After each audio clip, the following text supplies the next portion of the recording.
तमिलनाडु की सियासत में शुक्रवार को एक बड़ा बदलाव देखने को मिला। भाजपा और एआईएडीएमके ने एक बार फिर हाथ मिला लिया है। चेन्नई में केंद्रीय गृह मंत्री अमित शाह ने इस गठबंधन की घोषणा की। उन्होंने बताया कि 2026 में होने वाले तमिलनाडु विधानसभा चुनाव में एआईएडीएमके, भाजपा और सभी साथी दल मिलकर एनडीए के रूप में साथ लड़ेंगे।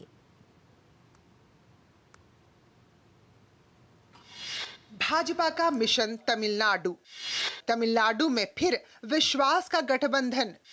भाजपा और एआईएडीएमके फिर साथ एनडीए के बैनर तले लड़ेंगे चुनाव। तमिलनाडु की सियासत में शुक्रवार को एक बड़ा बदलाव देखने को मिला। भाजपा और एआईएडीएमके ने एक बार फिर हाथ मिला लिया है। चेन्नई में भाजपा के वरिष्ठ नेता और गृह मंत्री अमित शाह ने के अन्नामलाई और एआईएडीएमके के एडप्पादी पलानीस्वामी के साथ प्रेस कॉन्फ्रेंस की। अमित शाह ने इस गठबंधन की घोषणा करते हुए बताया कि आने वाले तमिलनाडु विधानसभा चुनाव में एनडीए के बैनर तले एआईएडीएमके, भाजपा और अन्य सहयोगी दल के साथ मिलकर चुनाव लड़ेगी। उन्होंने ये भी स्पष्ट किया कि चुनाव 2 स्तरों पर लड़ा जाएगा।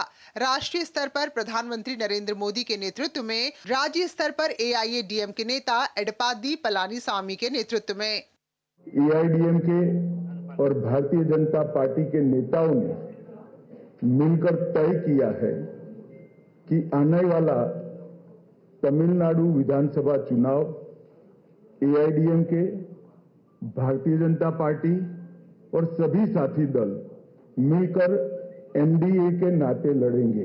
ये चुनाव राष्ट्रीय स्तर पर नरेंद्र मोदी जी के नेतृत्व में और राज्य स्तर पर एआईएडीएमके के नेता एडप्पाडी जी के नेतृत्व में लड़ा जाएगा।